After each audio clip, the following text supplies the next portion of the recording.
Oliver, welcome to the podcast. I'm really excited to welcome you here because your career path is quite interesting. You transitioned from being the CTO to being a CIO now, and I think a lot of people in our community they are also looking up at CIOs. They would like to become CIOs at some point in their career. So it will be really interesting to learn a bit more from your experience about what it was like, what are the differences. Why don't you tell us a bit more about the transition? What was it like? What brought you to this point in your career? No, thanks for having me, Michael. I appreciate it. So for me personally, I mean, it was a long journey, right? I started as a software coder, and nobody told me to code. At some point, I just started coding, and I never stopped. And then, throughout the dot-com boom, back in the late 90s, I got my first job as a software, engineer, and then quickly transitioned to be a, software architect. I was the lead architect for, Move.com, Homestore.com, the ones that did the realtors, the MLS listings and things like that back in the days.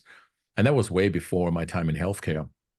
And but I always, had a love for technology, and it's just always came easy to me. Even today, still, it's just something that's very natural to me. Um, but then at some point, I really developed a passion for also developing people, and that was really critical. So really moving from this architecture-based focus. I even was the chief architect for Intuit in Silicon Valley for some time, back in 2006, 7, something like that. Even got a patent out of it, a technology patent that is still used by Intuit today. Nice. And but I kind of just kept on, progressing in developing people. And whether it was developing my own team at first, a team of solution architects and enterprise architects, and then that's when I was the chief architect. And then, at some point, I was promoted from chief architect to chief technology officer. And that's when, I took on more and more responsibility in terms of the, broader strategy, not just from an architecture point of view, but also from a, technology foundation point of view, and just, the business impact point of view, so to speak, right? Profitability. And as a CTO, it was a lot of fun because you could then really start building out these larger visions and roadmaps and what have you. But that's about the time when I started, you know, uh, going more and more into managing the strategy and managing, the people around it and the processes and what have you, and not so much coding anymore. I didn't have time to do a lot of coding anymore. Although I still, as a hobby, I kind of, continued to do it. And even today, I still tinker around with things here and there sometimes just because I can, and it's fun and somewhat relaxing. Um, and I was a CTO for a number of years for some healthcare organizations out there. Built some commercial, SaaS-based products that reached millions of people, and with a very large, data sets, record sets that, had over. At some point, I think we had 160 million actively managed patients, Oh, in the wow. data store.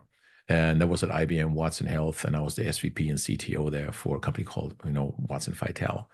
And but then I became a, CIO, Chief Information Officer. And this is when I transitioned from the technology roadmap to more the business administration and really the business type of strategies, and making sure that all dots align properly to move the organization in a certain direction that makes financially sense and is sustainable, right? And then on top of it, you put things like regulatory compliance, security, HIPAA compliance, and what have you, and really making sure that the organization is set on a path, collectively speaking, of sustainability and competitiveness, right? Having a competitive advantage and really leveraging technology to compete effectively in the marketplace. And I think this is a big difference between, like a CIO and a CTO, right? And even a chief architect. A chief architect aligns the different systems and architectures. A CTO produces the, product technology roadmap and strategies on the technology side of it. And a CIO is really heavily based on the business side. And for that, I got my executive MBA, I got my doctorate in business, and all sorts of things to really make sure that that particular part of the CIO is very, very strong. Because when I first started out, as I mentioned, I was a coder. I was really strong in coding, and that helped me a lot to become a chief architect. And it was still beneficial as a CTO, although I started seeing that it was less where I spend my time. I spend more of my time on the roadmaps and things like this, right? But coding was not beneficial at all on the CIO side. The moment I moved in the CIO side, it was merely about managing. I mean, one budget was $62 million. Another one was $900 million, P&L responsibility. That's a lot of money. And so you need to make sure that you really know what you're doing in terms of business and managing. At some point I managed up to 1,600 employees across, 2 different continents. And when you do that, you're going to have to make sure that you're very strong on the business side too. So for me to, 2 things had to happen. I actually realized that I had a gap on the business side, which one of my former bosses and friend today it was pointing out to me is like, Oliver, you're kind of weak on that. And I'm one of those guys who hates to lose, right? And I think there's a big difference between being a good loser and knowing how to lose or hating to lose. And I hate to lose. And the moment I realized I have this gap on the business side, that's when I went back to school, got my executive MBA, got my doctorate, just kept on going. And to be honest with you, the doctor was like, I really wanted to go into the research of business, right? So not just doing the executive MBA when you read the articles that the doctors in business write, but I actually wanted to, research and specifically technology innovation and what makes people tick when it comes to technology innovation, right? And a lot of my, studies and research on that topic also had to do with the difference between CTOs and CIOs, and we can get into that in a couple of minutes from now. But I think, a lot of people that I meet and that I coach today, and I coach people that want to become CIOs and how to level up and really moving in that, right? There's a gap that a lot of people that come from the technology side have, which is the business side. So they have to they have to learn the language of business. And that's critical. And that is more than just going through an Excel spreadsheet and looking at some budget numbers and making it all somewhat count up and add up, right? You really have to understand the main activities that give you the competitive advantage from your strategic point of view, right? And then really start scaling and these activities and making sure you keep the cost of revenue low from an operations point of view and innovate quickly enough and things like this, right? So innovation really needs to be accelerated and things like that.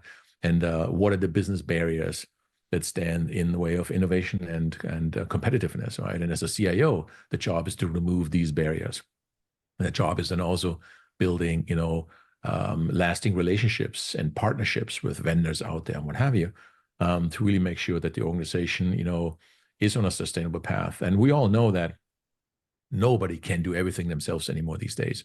We really have to build strong partnerships, right? And so most CIOs that I meet, unfortunately they're a little bit weak on the business side because oftentimes they come from this technology side and they feel like there's this natural progression from a career point of view where you go developer, architect, CTO, or maybe even some manager and director in between, and then CTO and then CIO. But that's no longer the natural progression. There's more and more companies, the technology companies, they hire CIOs that come from a completely different domain. They might not even have a strong technology background.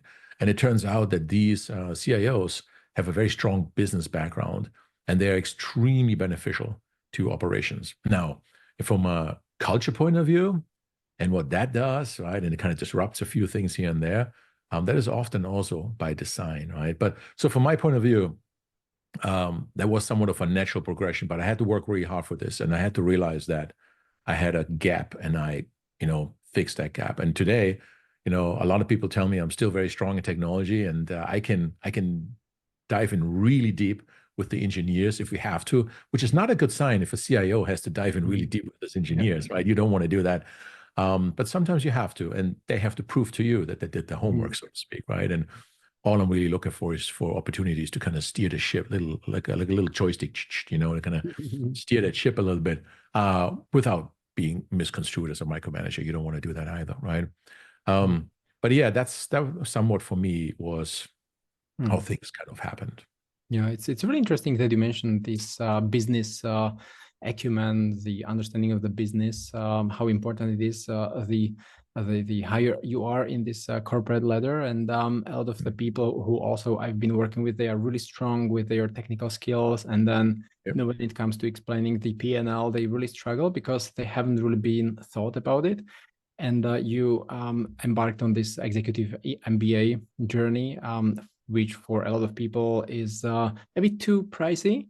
So do you know of some other alternatives that CTOs or aspiring CTOs can walk to actually fill this knowledge gap?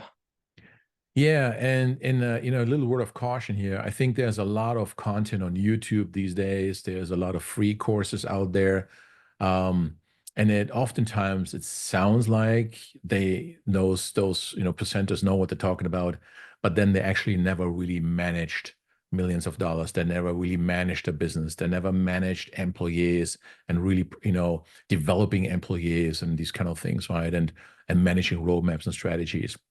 Many of the sources that you find online, you got to be very careful about. And oftentimes, one of the indicators is that they all somewhat talk about the same stuff, and it's always like they all read the same 5 to 10 books, and then they all talk about the same thing. And it's usually very high level. And one of the things that I like to do, I like to go in really deep, right? I call it the trenches, right? Because I'm still a CIO in the trenches, and so I think there are some free, certificates out there you can get. Look at MIT, look at Harvard. Those are really good sources. They're good sources because they are put together by, knowledge carriers that actually produce new knowledge and have a special method to capture that knowledge. I call them the PhDs and what have you. And they're usually pretty good. But you also want to put this in comparison with some mentor. You want to find somebody, a coach, a guide, a mentor, some advisor that is in the trenches, and you kind of combine it a little bit. I always say I didn't get to the C-suite by myself. There was always a mentor and a coach that, removed roadblocks or helped me to remove roadblocks from my own career, to help me put together a playbook for my career, right? Which is what I'm doing today with my LevelUP system. I got this playbook, and like within 3 to 6 weeks, I get you an actual blueprint of your next career and every step you need to be taking in order to make it to the C-suite.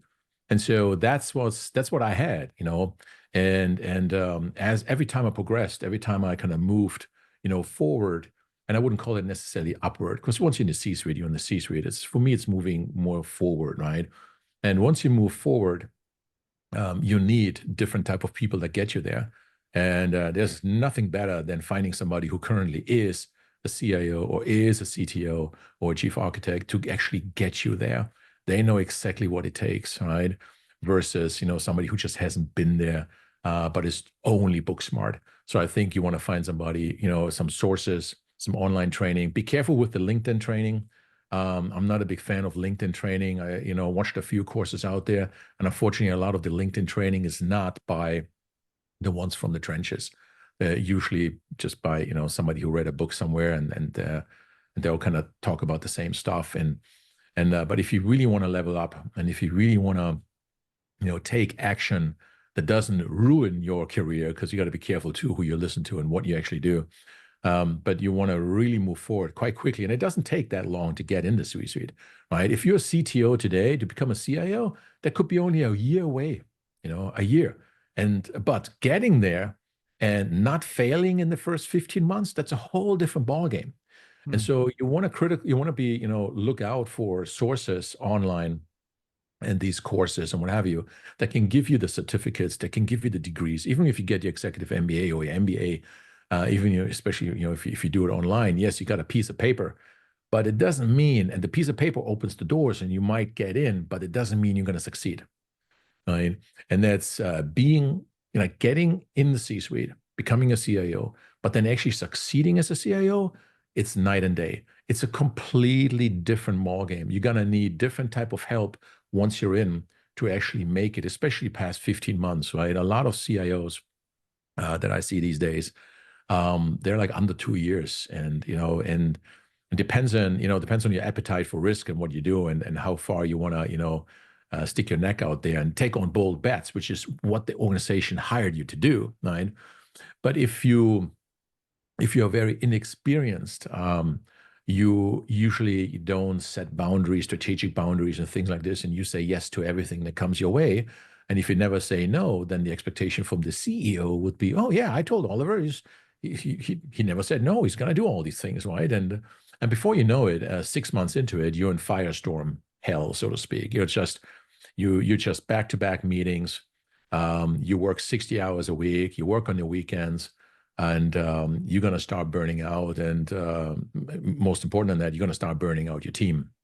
And then you're probably going to, do that for another 6 months. Now you're 1 year in, and you know it's unsustainable. You start gaining weight. You start burning out. You don't go to the gym anymore. And then another 6 months, which is now a year and a half, you're going to fail. They're going to replace you, or you're going to look for a new job. It's just unsustainable at that point. And you really haven't left any room for yourself. I call it margin. No margin to actually work on a strategy and plan your way forward instead of executing your way forward. And it's a trap that a lot of newcomers in the C-suite get themselves into. And so the way you get out of it is to get somebody like me. I get you out of it, or make sure you never end up there in the first place, which is very important to give you that playbook, so to speak, right? Yeah. It must be really overwhelming now when I imagine these $900 million that you have been responsible for.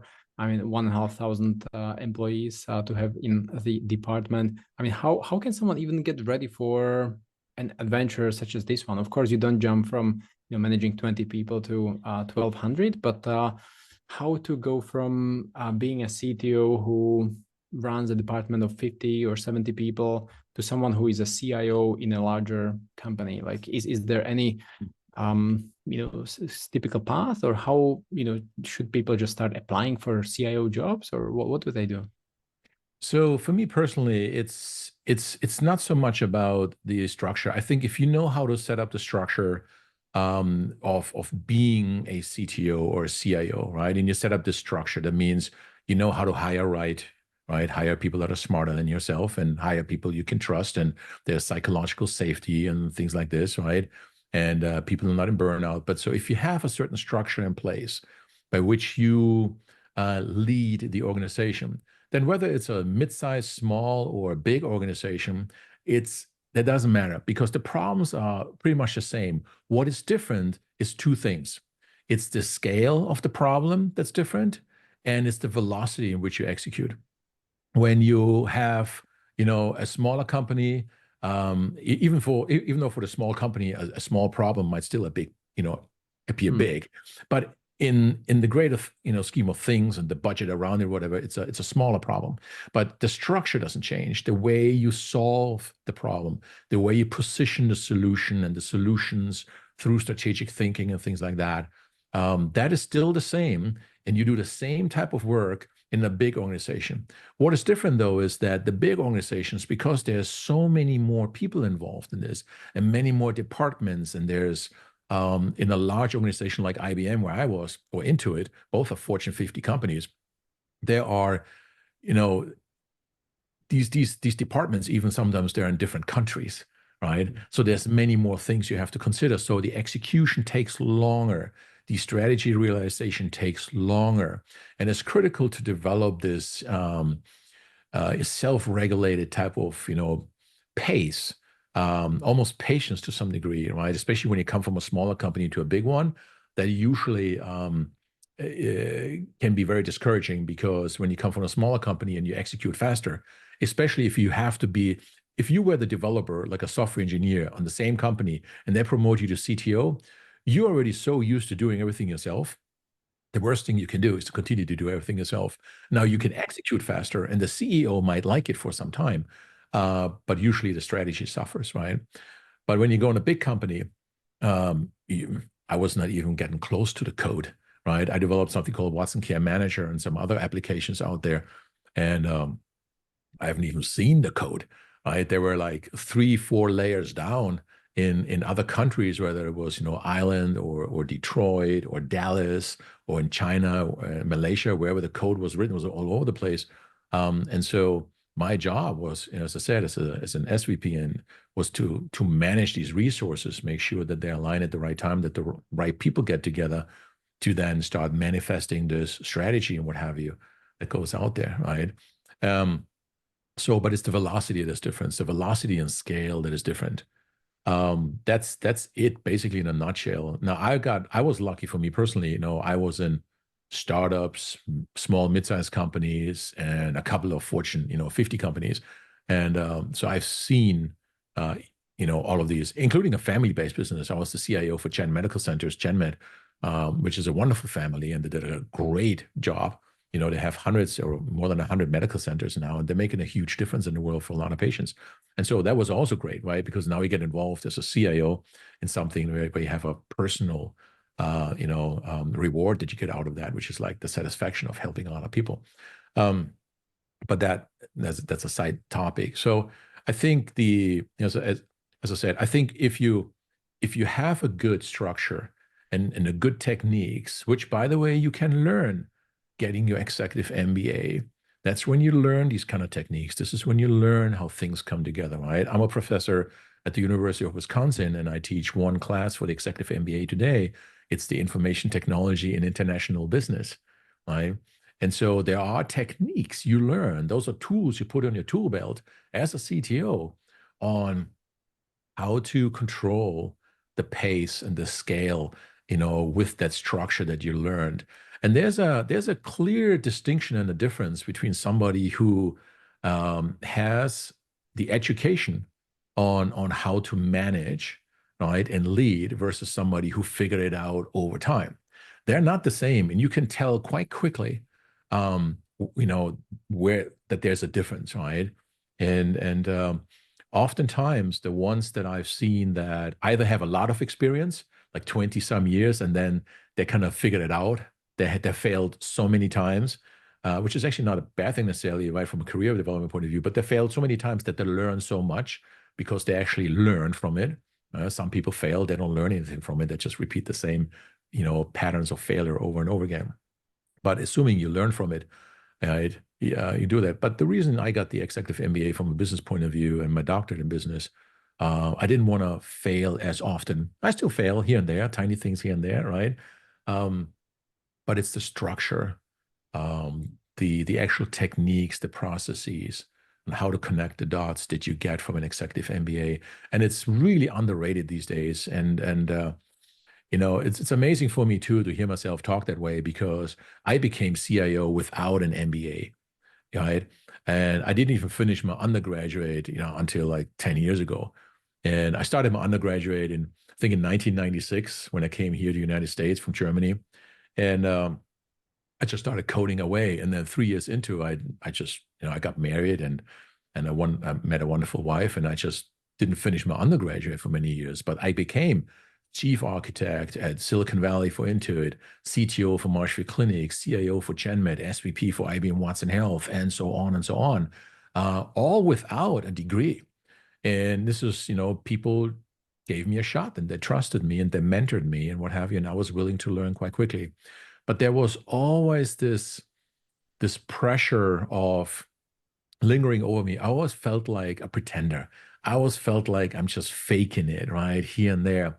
And really where it hit me was I was sitting in Yorktown at the Yorktown Research Center for IBM, where Watson was invented. And I was sitting there with the people that invented Watson, right, and the IBM Cloud and other things. And I was sitting there in this tiny room, and I was sitting there with those double, triple PhDs and everything else like that. And I thought to myself, oh my God, I hope they don't figure out that I'm just faking it. It's like the imposter syndrome, right? And even though people always told me, no, you're fine. No, you know all the stuff. So you've done it, right? But that's when it hit me. This is when I signed up and I said, I'm going to finish my undergraduate. I kept on going, got my executive MBA, kept on going, got my doctorate in business. And boy, am I glad I did it.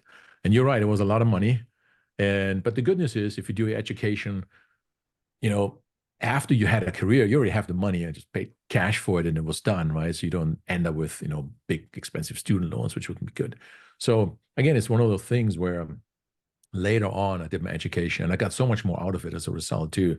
So it has helped me personally tremendously to then actually succeed more than fail as an executive leader. Really, really, really important. And so I just have become a big fan. I used to walk around too and tell people, you don't need a degree. Don't worry about it. Just start coding. Just start doing that. It will happen. Somebody's going to promote you and you will have it. And it does happen. All right. But when it happens, you pay the price of stress. Because when you have the imposter syndrome and you kind of just made it in and now you have to prove yourself, and then you're competing, unofficially you're competing, and I don't know, I'm a very competitive guy. I always compete a little bit, but you're unofficially competing with the ones that have the degrees. And it's just something you start doing, right? It's really weird, and that's a lot of pressure, and that's not good. That created more high levels of stress on things like this, and then you deal with other issues, right? And so that's not good. So my advice to anyone is, fall in love with your profession and love what you're doing. Connect with people who are already where you want to be next. That is critical. A lot of people don't know how to do that, especially in technology. There's a lot of introverts. And but even introverts can be very successful in building relationships with people in the C-suite and what have you. They just need to trust that it's going to be okay. And the reason it's okay is because everybody in the C-suite, people like me, this is how we got there. We got there by building relationships with people that are in the C-suite, and then they gave us a shot. So we totally understand that, right? Which is a great way to also never have to really apply for a job again if you build these kind of relationships and maintain them also, right? But yeah. It's actually really so refreshing when you talk about the degrees with such an excitement, because a lot of people in IT, they want to skip it, or they just go through some quick boot camps because it's so easy, or it was easy 2 years ago to get a job in the tech industry as a developer. And then, once you are there, kind of who cares about the degree?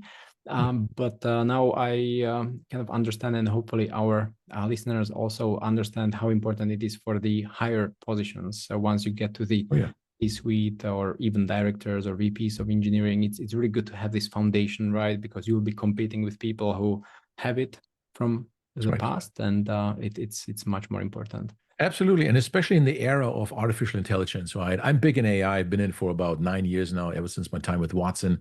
And I can tell you that in the era of AI, and there's a great author called Mike Walsh. He's a futurist. He's got a book called The Algorithmic Leader, which I recommend everyone should really get. And having education is actually what sets us apart down the road again. Once that AI hype is over, and once AI is the foundation, it's part of our everyday life and what have you, right? I think there's a lot of what's going to happen. You see the onsets of that already today, where it's a great productivity tool and people use AI.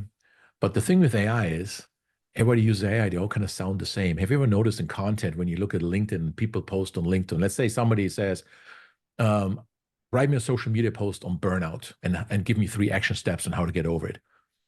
They all say exactly the same. And they're all wrong, by the way, because you can't fix burnout by taking a break. It's laughable from a research point of view. So it's like, they're all the same, right? And what sets somebody with knowledge apart is actually connecting things in a way that creates new knowledge, connecting things in a way that hasn't necessarily been done before, or not done at a certain scale before. And AI doesn't know that, at least not yet, right? Unless we move to general AI at some point, it might be a different ballgame. But we're not there yet. And I think in the era of AI, even though you might think that, oh, all the knowledge is just on the phone, I could just start talking with ChatGPT and it tells me everything I need to know. Although that is true, but it's almost like watching a Netflix movie, right? It kind of, by the time you're done binge watching a Netflix series, you don't even know what the first episode was all about. It goes in here, it goes out there. It's just, quickly, but you really don't know it. You don't have the knowledge. And I think we owe it, especially in leadership, we owe it to the employees that we develop them, right? And that by the time they move on, that they are a better version of themselves than what they were when they started working for us, right? And this is something I'm very proud of. Everybody that works for me, by the time they're done, they're moving on or whatever, or I move on, I want everybody to be a better version of themselves than they were before we have met.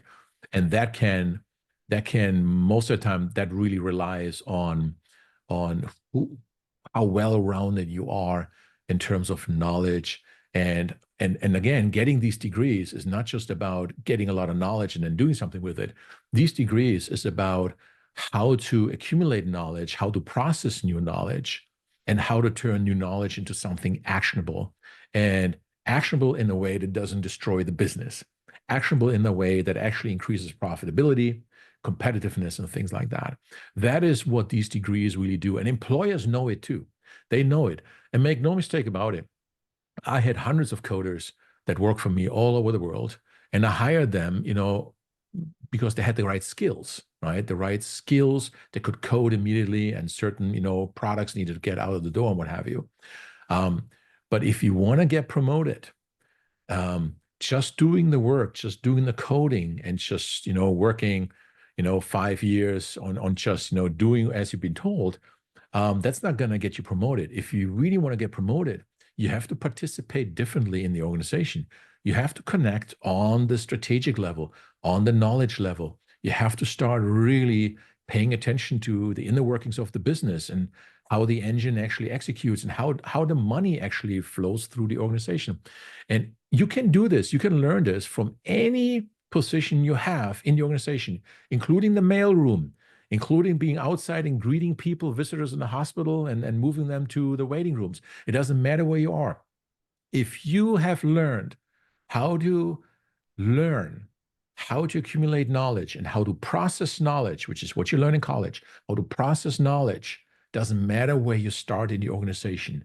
You are poised to level up. Sooner or later, you're going to level up because you have no other option but to participate in the dialogue, like the discourse, the dialogue you have with people you meet in the hallway. And let's say you are an entry-level position in a hospital, and then the CEO walks by and you say, and after a couple of years, them, says, "Hey, Frank, how's it going? Oh, by the way, I really like that. I really like the numbers that we just published in the news article. Looks like our press Gini score is like top notch," right? If you make a comment like that, you're going to stand out. And if you make 20 of those comments, every month to somebody, what have you, before you know it, somebody will seek your presence. And they will say, we got to get Oliver to the room. He knows. I know he knows because I talked to him, in the hallway. And that's how you get your seat at the table. And this is how I got my seat at the table, by just showing genuine interest and really, really, paying attention to what's happening. But anyway, so I'm a big fan of degrees today. As I said, I never thought I would say that. 10 years ago, I would have told you almost the opposite. I would have told you it's like, degrees, don't need them. Just start coding, build your SaaS platform, get some financing, and then sell the company for $100 million like everybody else on YouTube these days. If it would be that easy, everybody would do it, right? So, but yeah, as a CIO, you are really, you owe it to the organization, to everybody in the organization, that you know exactly what it is you're doing. You don't wing it. You know what you're doing, and you have a process of processing and digesting knowledge, and you have a process by which you go about asking for help. You have a process by which you go about strategizing and managing and operations. And administering everything. There are processes that are taught, in college, or some MIT courses and some other free Harvard courses. Some of them cover some of these things as well. The only problem is with those free courses that are out there, how do you know what else you need, right? I know there's a CTO course, I think by Harvard or somebody has a CTO certificate. You can get this as a chief technology officer. And I know 2 people that actually did that, and they are not ready to be CIOs. So it gives them a baseline, in terms of how to succeed more as a CTO, but it's still not a jumping board to become a CIO, not even that particular one. So again, because it's not as well-rounded like an executive MBA, which is so well-rounded, right? Or doctor in business. I mean, you dive in really deep when you do a doctor, right? You pick a topic and you get really good. For me, it was technology innovation. Awesome. Well, some people may think this is an advertisement for an executive MBA, which it is not, but I just feel so tempted to enroll. Yeah. which we are not advertising it, but we both are really excited about it. Yes. And thinking of opportunities, you mentioned that just being present and asking questions and being active also opened you some of the new doors with people within the organization, and then they invited you to join the room. What would you do or suggest for others if you wanted to change from one company to another? Like how to get a job as the CTO or CIO these days? What are the best ways from your experience? So it's a 2-part answer. The first part is, how do you even find out about these confidential searches out there? And I found a great way that works almost flawlessly how to find that out. You don't even have to call, at least at the beginning, like an executive recruiter. You can find out about these retained searches, right? And once you have found your search tool, now you have to have a certain readiness to actually go to the other company, right? And that goes back to researching the company. You really want to, again, when you start looking to switch companies, the only way they're going to hire into a leadership position with budget responsibilities is if day one you are up and running in a way that doesn't do damage, right? Now, it might take you time to meet everybody and memorize the names and what have you and understand the inner workings and some processes, but at least you know enough about the organization to not do harm, right? Which is very important. So how do you do that? Well, you have to research the company. You have to start building relationships with the decision makers in the company. You can do this way before you ever get a job, right? I do that all the time to just build these relationships, which means you have something in common, right? Not just a phone number in the address book, but really building, healthy relationships and maintaining that too. I have a whole list, a Google Sheet, where I got like a couple of hundred of these, people that I just over the years I've just maintained it, and I'm pinging them, monthly, every 3 months, 6 months, once a year, some of them, right? And again, it's just something that's important to me, and what I do. Plus, it's easy when we meet so many people these days to forget them. I don't want to forget anyone. I think they're all important, and they're just great human beings. And so you really want to make sure that you understand the company.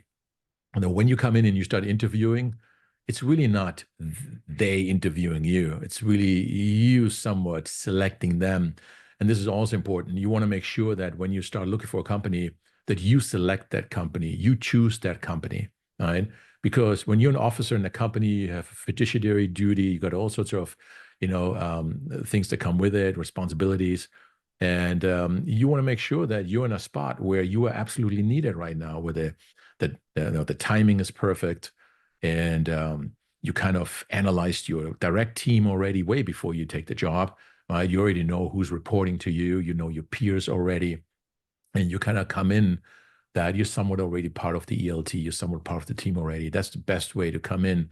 It's also a great way to actually get the job also, right? When everybody feels like you're part of the team already, which is throughout these interviews, it's more like, yeah, we just had some conversation with Oliver, and we went for 2 hours, local Starbucks, and we had some coffee or whatever it is, and we just started, brainstorming about strategic objectives already and things like this. And the moment you start doing that, you kind of show that you're already a fit, right? It's really about fit.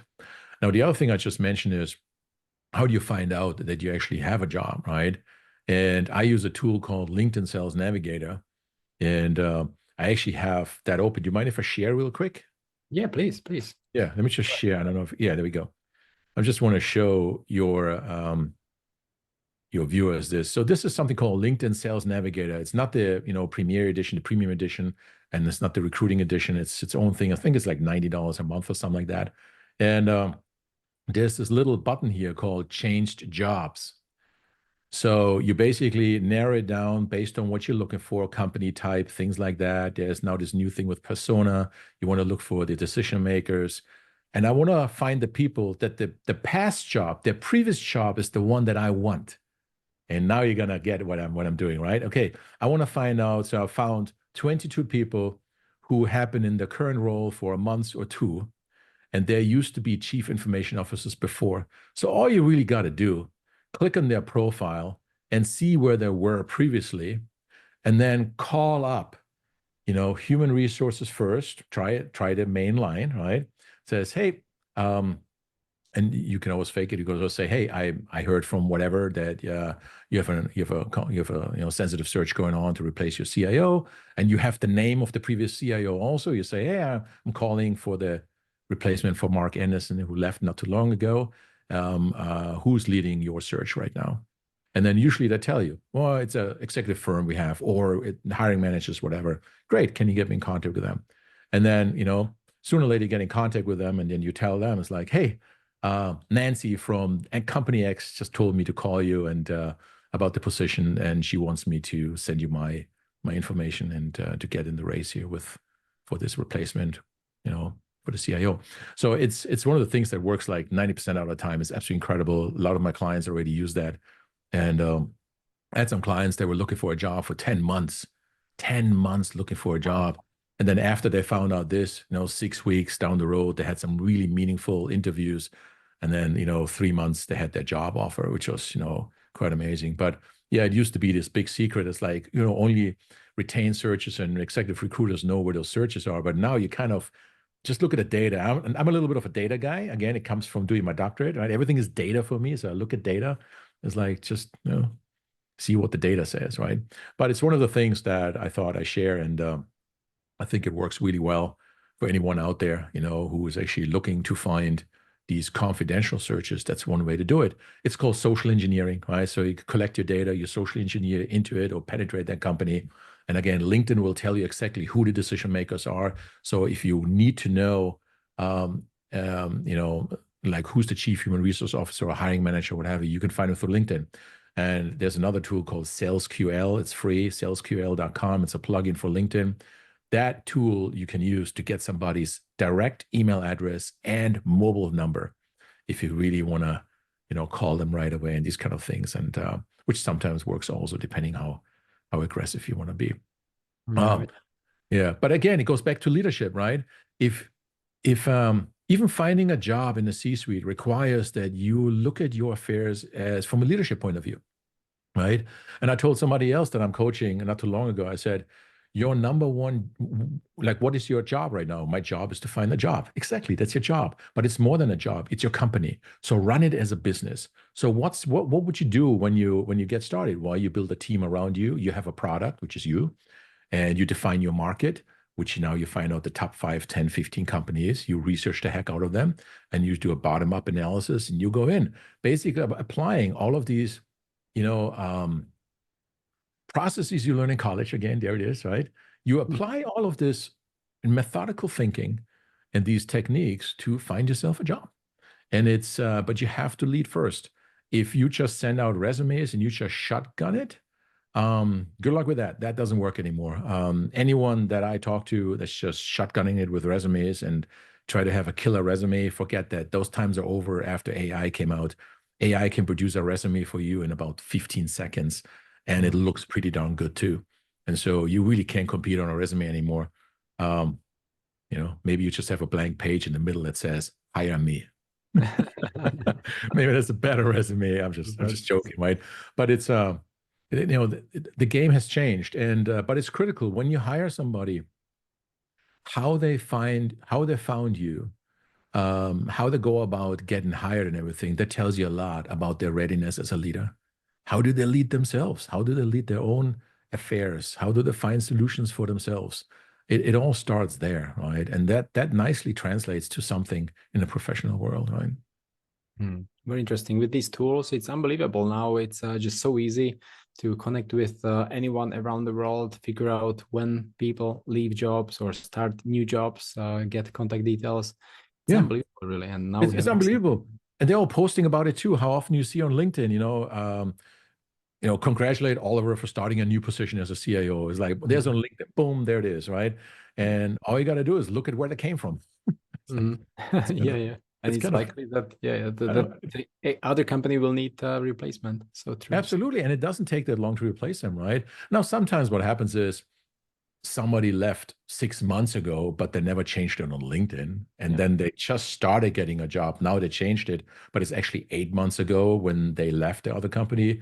But what's the worst thing that can happen? The company tells you, yeah, we replaced Michael already 6 months ago. Right? Oh, okay. Now at least you got a phone number from somebody who knows the stuff, and you're already on the mind now. And then you tell them, hey, do you mind if just, nevertheless, sending my information just in case?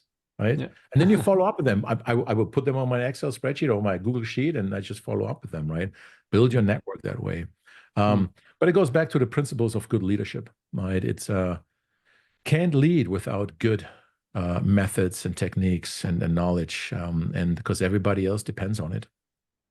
I think, that's the big difference from being a coder and plugging myself in with headphones and listening to some techno, trash, some dance floor music, whatever it was back in the late 90s. I was like just in my zone, constantly coding. And You know, that's one thing, but I had no other responsibilities but the code I'm creating, you know, and I was an artist, so to speak, right? Code as an artist, but later on, it became about the responsibility for the business and all the other employees, and that's the big difference.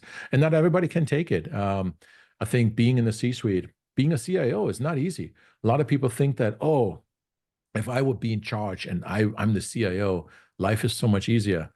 Forget that, my friend. It's planning and strategizing is very, very hard work, right? And the responsibility you have, you better be excited about this because if it ends up being a burden for you, it's going to burn you out.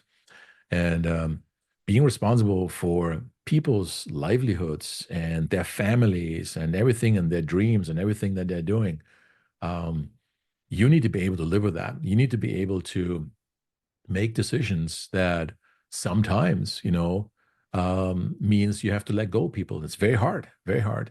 And but it also means you need to promote the right people for the right reasons. You need to build them up and things like this, right? And not everybody's going to like those decisions. And there's always some people that just don't agree with the way you decided. And you gotta have to find a way to be okay with that. And there are ways and methods to learn how to be okay with it in a way that you sleep 8 hours through the night, right? But if Mhm. you wake up during 3:30 in the morning at devil's hour, and because you regret sending an email or the way you responded, or you read your emails from your sent items, you read it over and over again, you know something is wrong. And usually it means you just can't take the pressure. You just you're quite not there yet. You don't have the right methods to deal with that kind of exposure, you know, political exposure and just a general exposure from a leadership point of view. Right? And speaking of these methods, there is one interesting thing that you mentioned a while ago. It was the strategic thinking that you learned during the executive MBA. So that's probably my last question, just to be mindful of your time. But there is so much interesting stuff that you mentioned, and I don't want this one to slip through the cracks. So what exactly did you mean by the strategic thinking? Like, is it something that people can learn on their own? Well, like, is it something of course, you know, it was involved in the executive MBA, but what exactly to look for? Yeah, I mean, anybody can learn anything on their own if they take the time. It just depends on how fast you want to get to it, right? And if you learn something on your own, you have to make mistakes to learn from it, and it might take you five years or more, 10 years, or a lifetime sometimes, right? But if you get your executive MBA, you'll learn it in 15 months or whatever it is. And so strategic thinking starts with data collection, right? And so it's not just sitting down and agreeing what the plan should be, because strategy and plan are not the same, right? Like a plan has milestones and assignments to resources and things like that, and it has a budget and things like that. That is a plan. Plans usually come after the initiatives, after these strategies, right? And so strategic thinking is where you collect data and you know how to interpret the data and you look for ways to compete effectively, right? That's what strategy is all about. It's just the word strategy itself is about competing, you know, competitively, like effectively in the marketplace, almost unfairly. That's what strategy is all about, right? And a lot of people don't understand that, but they think a strategy is a plan. A strategy is let's just discuss what we're going to do next, and then we're going to do it. That's not strategic thinking. That's planning and doing. Strategic thinking is looking at how the market behaves, looking at market trends that are coming in, looking at what's possible the way from a history point of view, what we've done so far, where we need to go next, what are the other things that need to change as part of the strategic execution in order for us to actually attain that strategic outcome that we want to have. Be very clear. I call it strategic clarity, right? Promote strategic clarity as you start embarking on the journey of strategic thinking. Make sure everybody's clear on what the strategic objectives are, and then aligning the entire organization to making that happen. So you can't just do it with one plan, right? You have to align many people and way people look at the world, how they solve problems, how they respond to challenges in the marketplace, how to respond to challenges internally and things like this. Who are we as people, when we solve problems, right? That's a big part of that as well. And so that is strategic thinking. And again, it can be acquired over some time, and especially when you're part of great companies that do this, very naturally. Google is a great company. They think very strategically, right? And it takes a long time for Google to change something, right? But when it changes everywhere, right? Not just one tiny thing.